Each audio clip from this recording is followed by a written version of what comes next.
وسيئات أعمالنا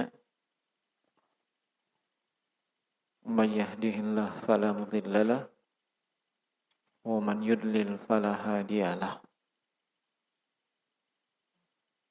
أشهد أن لا إله إلا الله وحده لا شريك له وأشهد أن محمدا عبده ورسوله ولا نبي بعده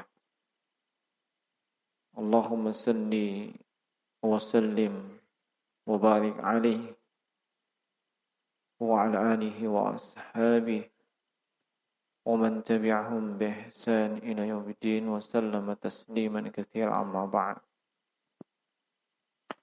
إخواني في الدين أعزنا الله وإياكم أجمعين rahimani wa rahimakumullah. Di kesempatan ini sebelum kita melaksanakan sholat tarawih, kita akan memberikan beberapa pelajaran yang bisa dipetik dari doa yang diajarkan oleh Rasulullah sallallahu alaihi wasallam kepada Ummul Mukminin Aisyah binti Abi Bakar radhiyallahu taala anhuma, yaitu pertanyaan Aisyah kepada Rasulullah tentang doa yang dibaca ketika meyakini bahwasanya malam tersebut adalah malam Al-Qadar, yaitu Allahumma innaka afuwun tuhibbul afwa fa'fu anni. Singkat, ringkas, ya, gampang dihafal. Bahkan hanya 2-3 kali dibaca langsung dihafal. Dan ada yang terkadang sudah hafal tapi tidak tahu bahwa itu doa yang dibaca ketika malam Lailatul Qadar. Kenapa bisa? Sebab dia hampir tiap malam mendengar itu. Kalau sholat di masjid yang setiap 2 rakaat ada salawat-salawatnya. Ada itu ikut. Allahumma innaka afuwwun. Tapi ada tambahan. Karim. Ya, sampai merah matanya dengan mau meledak lehernya ketahan napas. Ya. Nah, kalau ditanya apa artinya itu tidak tahu juga. Ya, itu fenomena ya, yang biasa kita saksikan. Nah, jadi hafal itu. Tapi dia tidak tahu itu sebenarnya doa yang dibaca ketika Lailatul Qadar. Iya. Sebagaimana sebagian kaum muslimin hafal doa kunut. Allahumma hdina fi man hadait wa'afina fi man hadait. Amin. Tahu? Kenapa? Hampir tiap subuh orang kunut. Bukan di sini. Bukan. Ya. Sampai hafal itu. Ya.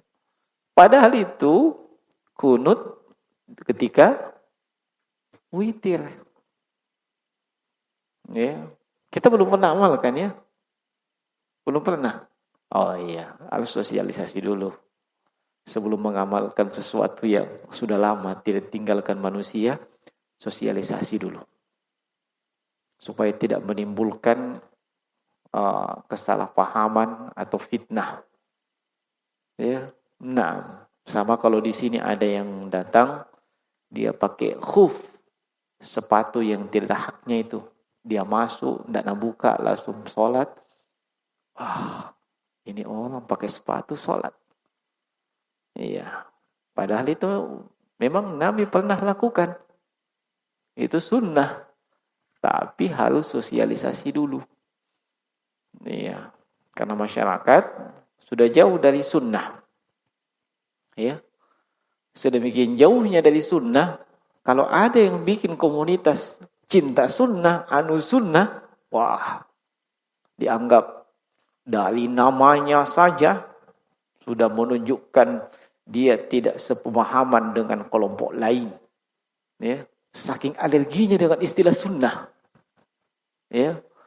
Nah, dan memang ada tulisan beberapa hari yang lalu yang diajukan kepada saya terkait dengan tadi yang saya sebutkan. Ada ustadz yang sudah membantahnya, tapi tulisannya saya bilang perlu diedit supaya tidak terkesan asal membantah. Nah, sunnahnya Allahumma innaka afuun tuhibbul afwa fa'fu anni. Allahumma ya Allah innaka afuun, engkau maha, sungguhnya engkau maaf. Ya, innaka afuun tuhibbul afwa, mencintai pemaafan, fa'fu anni, maafkan aku. Nah, ini yang diajarkan Rasulullah kepada Aisyah radhiyallahu taala anha. Dan ada tambahan lafaz, yang tambahan itu ya terdapat dalam Sunan At-Tirmizi. Disebutkan oleh Imam Abu Isa At-Tirmizi dalam sunannya, dan tambahan itu tambahan yang dhaif, lemah. Ya, tambahan karim. Ya, Allahumma innaka afuun karim, ya. Nah, tambahannya lemah. Nah, jangan digunakan. Ini sudah dijelaskan oleh Syekh Al-Albani rahimahullahu taala. Nah, faktanya ada sebahagian riwayat yang dikeluarkan oleh Imam An-Nasa'i dengan jalur yang sama dengan jalur yang dibawakan oleh Imam At-Tirmizi. Tapi jalur yang dibawakan Imam An-Nasa'i tidak ada tambahan lafaz karim. Nanti di lafaz yang dibawakan Imam At-Tirmizi. Nah, yang jelas ini sudah dijelaskan oleh Syekh Al-Albani rahimahullahu taala. Apa pelajaran yang bisa kita petik dari doa tersebut? Yang pertama, perlu kita pahami dan ketahui bahwa lafaz zikir dan doa yang terbaik adalah lafaz zikir yang mengikuti contoh dan tuntunan Rasulullah SAW. Itu yang terbaik. Anda ingin berdoa dengan doa yang terbaik, iya, maka ikuti apa yang diajarkan oleh Rasulullah SAW. Nabi adalah Nabi yang terbaik. Beliau sangat cinta kepada umatnya. Dan beliau pasti mengajarkan yang terbaik untuk umatnya. Nah, ini. Maka, kalau ingin menghususkan doa di malam Lailatul Qadar, silahkan menghususkan doa ini. Kenapa? Sebab memang Nabi ajarkan secara khusus. Ada dalilnya boleh mengkhususkan. Iya. Kalau ada yang bertanya, apakah tidak boleh doa lain? Boleh, sesuai hajat dan kebutuhan, tapi jangan dikhususkan. Iya. Nah, paham maksudnya? Misalnya, ada orang yang ingin rezekinya lancar. Sebab ini paling sering diminta itu. Baik pertanyaan ataupun doa, paling sering diminta orang sama saya. Ya. Nah, apakah tips bagaimana rezeki bisa lancar, ataukah doa supaya rezeki bisa lancar? Ya, dia ya Allah, atau dia pakai bahasa Indonesia, ya Allah, lancarkanlah rezekiku seperti sungai latupak yang mengalir.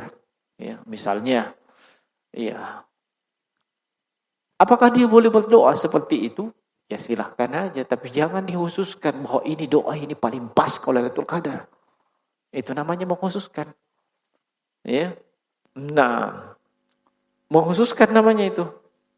Boleh kita mengkhususkan sesuatu kalau ada dalilnya. Kayak ini, Allahumma innaka afuwwun. Nah, ini boleh. Adapun yang lain terserah. Ya. Silahkan pilih doa yang antum inginkan.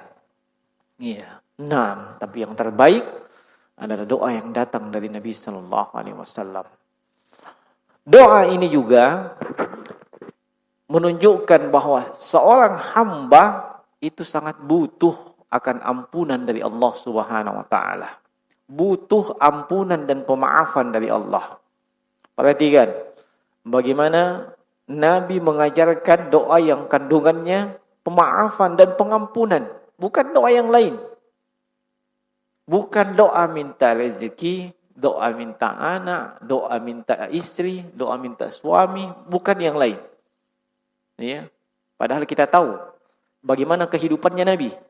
Ya. Yang kadang Nabi bertanya kepada istrinya, hal indakum syai'?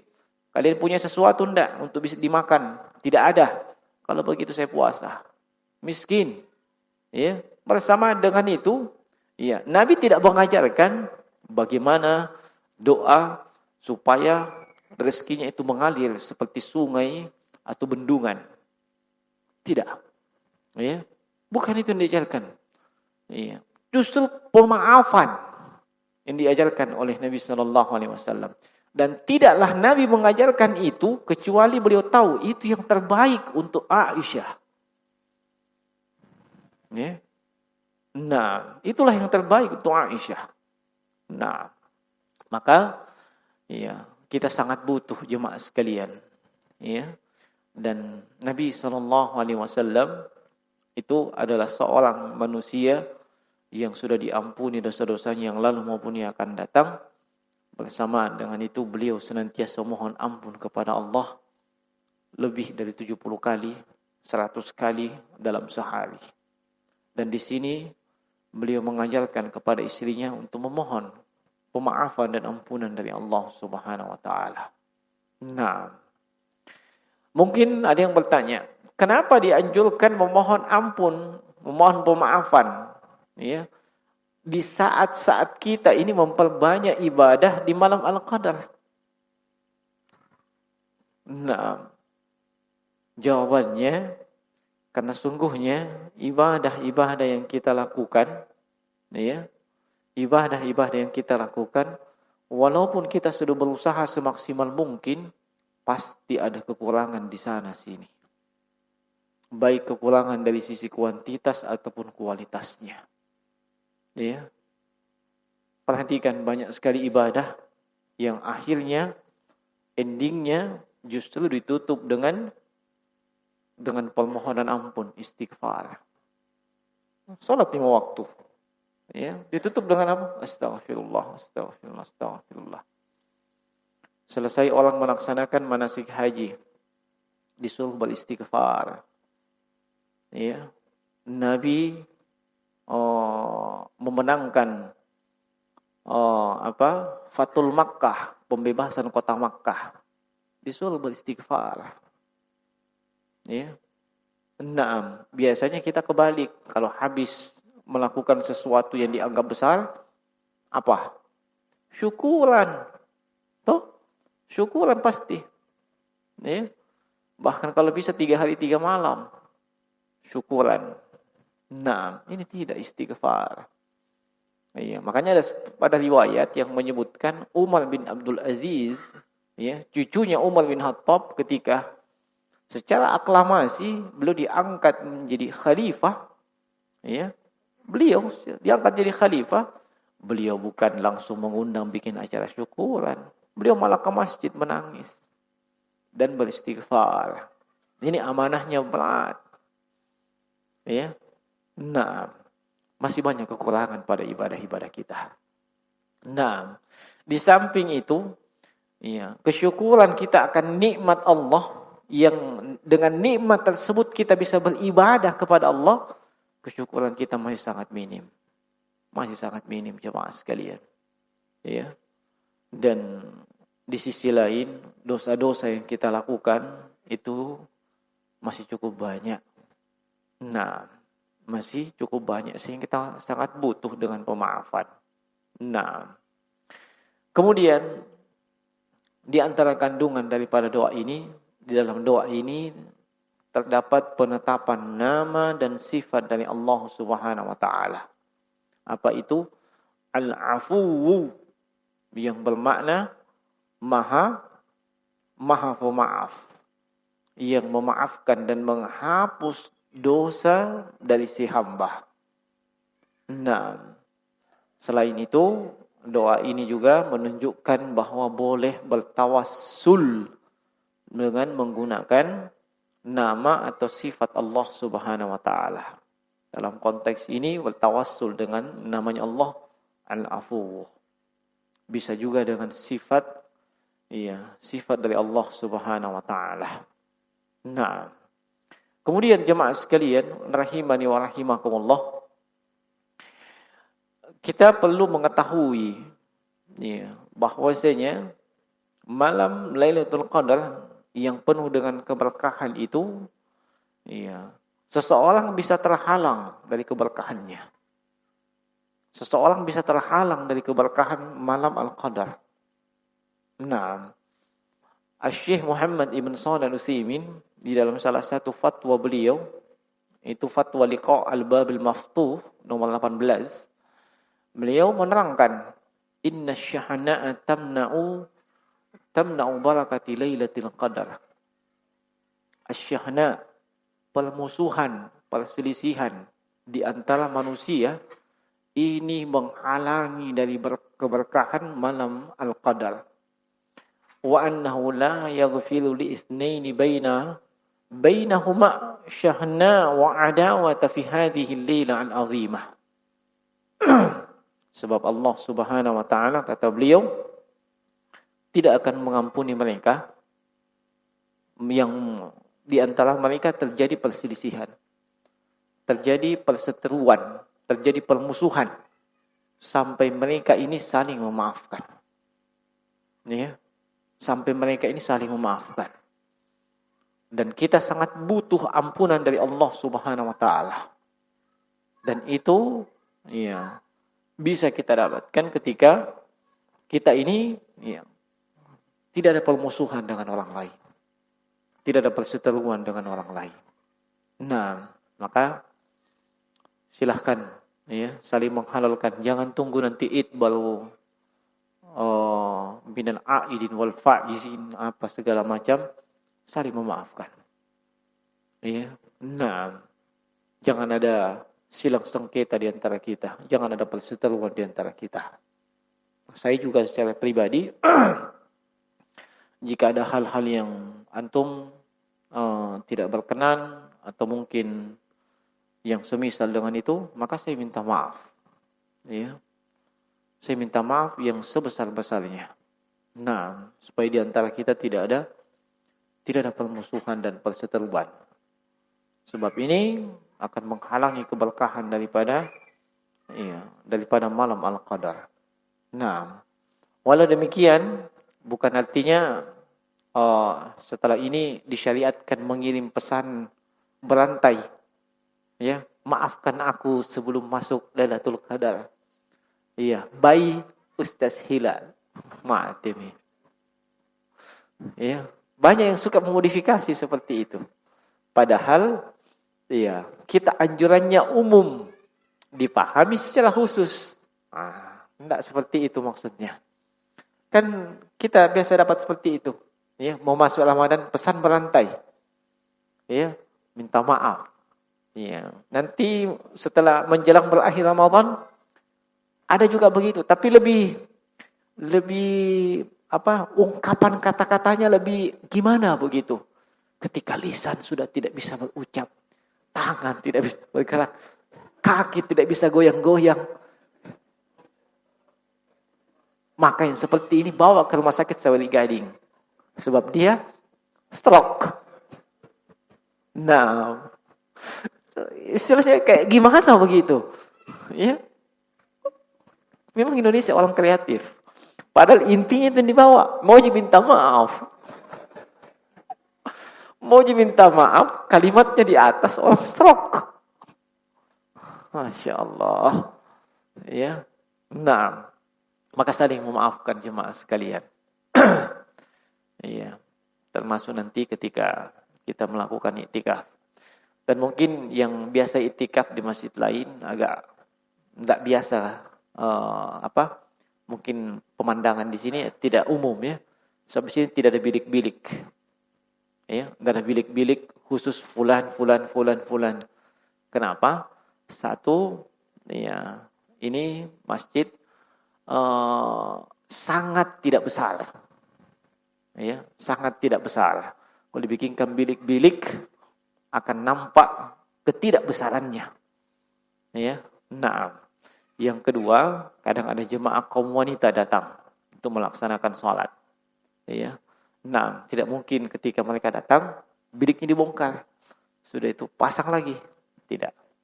Toh tanpa bilik-bilik seperti itu, tidak menghalangi kita untuk melakukan ibadah. Ya. Hanya kadang kalau tidak ada bilik-bilik seperti itu, lebih banyak kumpul cerita. Ya. Pedagang, Pak Balu, kumpul samanya Pak Balu. Ya. Nah, pegawai sama-samanya pegawai. Nah, itu bukan tidak boleh, tapi itu sama saja memindahkan tempat mau cerita di masjid. Tempat mau cerita di luar sana, lu kasih pindah juga masjid. Tapi judulnya apa? Iktikaf. Toh? Nah, ini cuma mengingatkan saja. Ya. Jangan ada yang salah paham. Bina larang kita cerita. Bukan. Larang kita kumpul-kumpul. Bukan. Jangan itu yang utama. Ya, jangan itu asal lu kumpul lagi pagi, siang, malam itu. Masya Allah, hebat betul orang iktikaf dia. Nah, ya, perbanyak ibadah jemaah sekalian. Nah, ini nasihat ringkas yang bisa saya sampaikan di kesempatan ini. Semoga bermanfaat. Yang benar hanya datang dari si Allah Subhanahu wa taala. Yang salah si kami subhanaka wa bihamdik. Assalamualaikum warahmatullahi wabarakatuh.